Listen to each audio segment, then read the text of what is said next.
Bonjour à tous et bienvenue dans une nouvelle vidéo des mythes et légendes.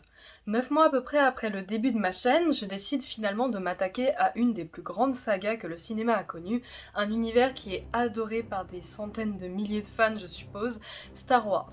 Cependant, cet univers étant très très large, il fallait bien que je commence par quelque part, et contrairement aux autres univers que j'ai fait, je vais pas forcément faire une chronologie, et à nouveau un et, au moment où je tourne cette vidéo, la saison 2 de The Mandalorian est encore en cours, on est en décembre, et je suis vraiment en extase devant cette série en fait, que j'aime énormément, et du coup pour ouvrir un petit peu le bal des vidéos sur le sujet de Star Wars, j'ai décidé de m'intéresser au peuple des Mandaloriens.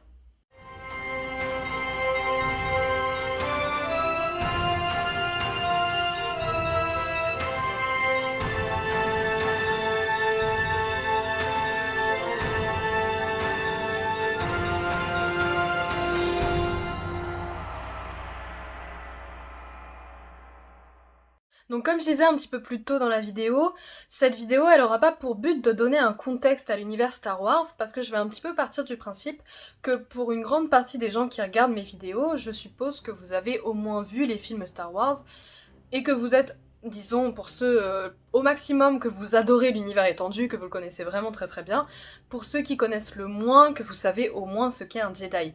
Donc je pense que pour ça, de ce fait, vu que je ne vais pas rentrer forcément dans les détails, vu que la majorité des gens savent ce qu'est l'Empire, ce qu'est la République, enfin la Nouvelle République et les Jedi, l'Ordre Jedi, je vais pas rentrer dans ces détails-là.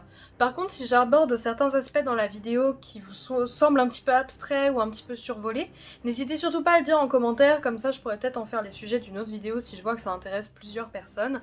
Et surtout dans cette vidéo, je vais vraiment me focaliser sur l'histoire des Mandaloriens, sur leur peuple, ce qu'ils sont devenus, leurs techniques de combat, un petit peu leur culture.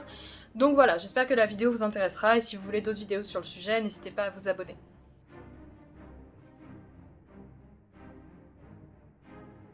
Mandalore est une planète de la bordure extérieure et c'est de cette planète que sont originaires les Mandaloriens, qui sont connus durant les films comme étant des chasseurs de primes et des mercenaires. Cependant, avant de gagner cette réputation, les anciens peuples mandaloriens sont passés par de nombreux événements dramatiques. Aussi loin que l'on peut faire remonter l'histoire mandalorienne ainsi que l'histoire de la planète Mandalore, l'histoire de ce peuple a de base commencé par des guerres ainsi que des conflits très importants. Les premiers guerriers mandaloriens se sont organisés pour faire des croisades contre les autres peuples de leur galaxie afin de pouvoir conquérir encore davantage de monde. Les guerriers mandaloriens commençaient à conquérir d'autres planètes que Mandalore, planètes qui resteront sous leur contrôle durant l'Empire et la Nouvelle République. Cependant, en arrivant sur les bordures intérieures, les Mandaloriens dévastèrent la planète d'Ubduria par mépris pour son peuple qu'ils considéraient comme des lâches. Les actes de violence finirent par attirer l'attention de l'ordre Jedi, et les Mandaloriens entrèrent en conflit avec ces derniers ainsi qu'avec les républiques dont ils avaient dominé les planètes. Les Mandaloriens cependant n'avaient aucune idée des capacités des Jedi, et ils furent surpris par l'emploi qu'ils faisaient de la Force. Voyant en eux des adversaires de taille, et surtout de par leur nature fière, les Mandaloriens décidèrent de chercher des solutions pour contrer les attaques des Jedi, et ils réussirent à se confectionner des armures à base de Beskar, qui réussissaient à contrer les attaques au sabre laser ainsi que les autres techniques des Jedi. Avec leur nouvel équipement, les Mandaloriens commencèrent à avoir le dessus sur les chevaliers Jedi, et ils gagnèrent alors une réputation toute particulière car pouvoir tenir tête à un Jedi tenait de l'exploit. Cette guerre durera sur plusieurs années et elle restera dans la tête de tous les Mandaloriens. Des fresques furent peintes à la capitale Sundari ainsi que sur la lune de Mandalore, Concordia. Malgré ce climat tendu et de guerre presque continue qui existait entre les Jedi et les Mandaloriens, on peut quand même remarquer certains moments de calme, notamment quand le Mandalorien Tar Vizsla intégra l'ordre des Jedi en tant qu'enfant. Il fut celui qui créera le sabre noir que l'on peut également voir dans la série du Mandalorian. Après la mort de ce Jedi, le sabre noir sera placé dans le temple Jedi à Coruscant, et les Mandaloriens honoreront sa mémoire. Le sabre noir sera finalement volé par les membres de la famille de Tar Vizsla, qui utiliseront l'arme pour conquérir intégralement Mandalore, unissant les familles ainsi que les clans.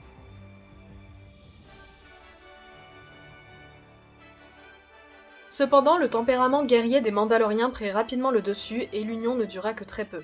Une partie des Mandaloriens se soulevèrent alors face aux Jedi, mais également face à d'autres Mandaloriens, et la dernière guerre opposant les Jedi aux Mandaloriens eut lieu sur la planète de Mandalore.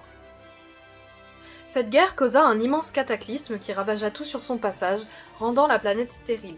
Cette catastrophe eut pour conséquence de stopper la guerre face aux Jedi ainsi que la volonté d'expansion des Mandaloriens.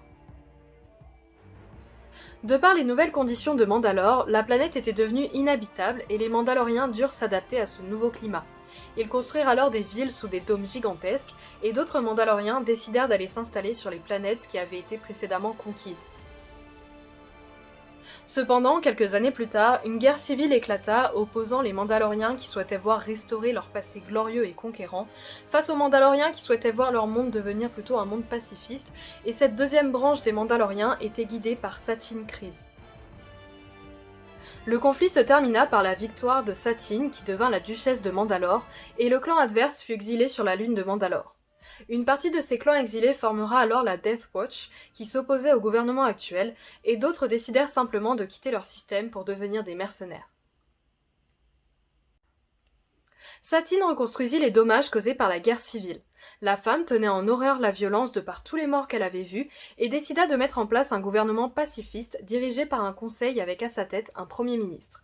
Mandalore prospéra à nouveau sous son règne et devint une planète pacifiste, rejoignant aussi la République galactique.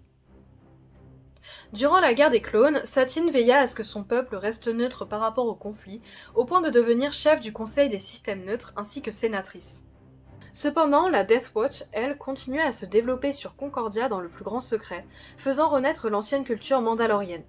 Le leader de ce mouvement était le gouverneur Pre Vizsla et Bo-Katan Kryze, la sœur de Satine, dirigeait un groupe de combattantes constitué que de femmes. La Death Watch commença à perpétrer des attentats contre le gouvernement pacifiste et Vizsla s'allia au comte Dooku pour pouvoir reprendre le contrôle de Mandalore. Le gouverneur s'allia également au sénateur Lux Bonteri avant de rejoindre le Sith Dark Maul qui devait l'aider à regagner le support du peuple mandalorien. Cependant, Vizsla trahit Dark Maul qui le tua en conséquence, Dark Maul devenant alors le leader de la Death Watch, ce qui poussa Bo-Katan à se rebeller contre lui, formant la résistance mandalorienne. Le Jedi Obi-Wan Kenobi fut alors envoyé sur Mandalore pour enquêter sur ces événements, mais il fut capturé et Satine fut tuée par Dark Maul.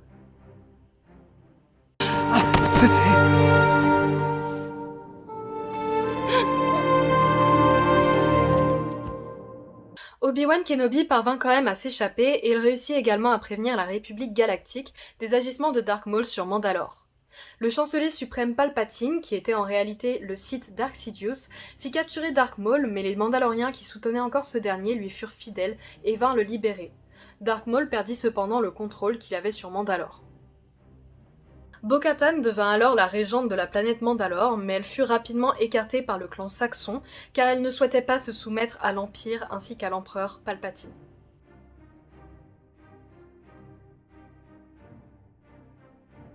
Après l'ascension de l'Empire, la planète Mandalore fut occupée par les armées impériales. Le Mandalorien Fen Rau installa une base avec ses protecteurs afin de protéger le système, se faisant payer par l'Empire pour remplir sa tâche. Beaucoup d'autres Mandaloriens décidèrent de servir l'Empire et de rejoindre certains commandos. Quelques années plus tard, Saxon décida d'écarter Rau qui rejoignait alors la rébellion. Un an plus tard, Sabine Wren trouva le sabre noir sur Dathomir alors qu'elle se battait contre Dark Maul. Elle accepta de s'entraîner avec afin d'unifier son peuple et aider la rébellion. Après son entraînement, Sabine se rendit sur Mandalore et essaya de convaincre Saxon ainsi que sa mère, la comtesse Ursa Wren, de rejoindre la rébellion. Les échanges cependant tournèrent court et Saxon fut tué par Ursa au terme des batailles. Quelque temps après, Ezra Bridger, qui avait combattu Dark Maul aux côtés de Sabine, revint demander de l'aide à Ursa pour aider les rebelles contre le Grand Amiral Thrawn sur Atolon. Ursa autorisa Sabine, Rau et Tristan, son fils, à se joindre à lui. La mission fut un succès et les rebelles purent s'échapper pendant que les Mandaloriens retournaient sur leur planète. Plus tard, le clan Wren fut amené à combattre le clan Saxon et l'Empire sur Mandalore durant une guerre civile de grande ampleur. Le clan Wren fut rejoint par d'autres clans, notamment les Kryze menés par Bo-Katan, les Vizsla, les Rook et les Eldar.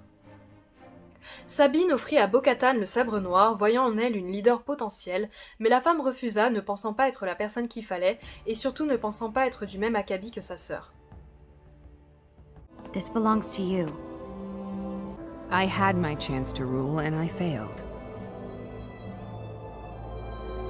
I am not my sister. Suite à la mort de nombreux Mandaloriens durant les affrontements, Sabine ainsi que Bo-Katan, accompagnés d'autres rebelles, décidèrent de s'infiltrer sur le croiseur de Saxon afin de le détruire. Une fois cette tâche accomplie et la mission réussie, Bo-Katan finit par accepter le sabre noir et elle devint la nouvelle leader du peuple mandalorien. Le règne de Bo-Katan fut cependant à nouveau très court à cause de la purge que l'Empire perpétra. Palpatine avait très rapidement compris que le peuple mandalorien ne pourrait pas être contenu, et il décida donc en conséquence de cela de l'annihiler complètement dans la grande purge de l'Empire. Bo-Katan et les siens tentèrent de lutter contre cette purge, mais ce fut sans espoir, et un génocide sans précédent prit place sur Mandalore, tuant presque tous les Mandaloriens.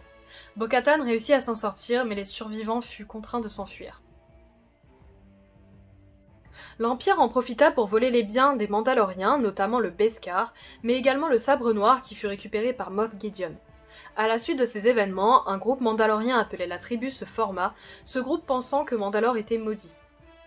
À la suite de cette purge, nombreux furent ceux qui pensaient que le peuple mandalorien avait été entièrement décimé, mais en fait, le peu d'individus qui restaient de cette civilisation se cachaient en réalité sur les autres planètes, notamment celle de Navarro, où on peut retrouver la fameuse tribu dont je vous ai parlé précédemment.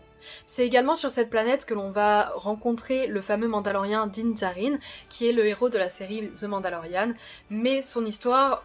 Je vais vous en parler dans une autre vidéo parce que je pense qu'il mérite un panthéon des héros à lui tout seul. Donc si ça vous intéresse, n'hésitez pas à le mettre en commentaire.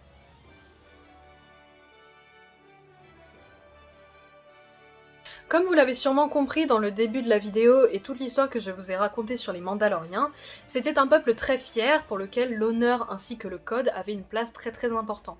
Ils tenaient une immense fierté du fait de se battre face à un adversaire de taille mais surtout à le vaincre, et les cultures de leur peuple, la culture guerrière des Mandaloriens, étaient également très importante pour eux.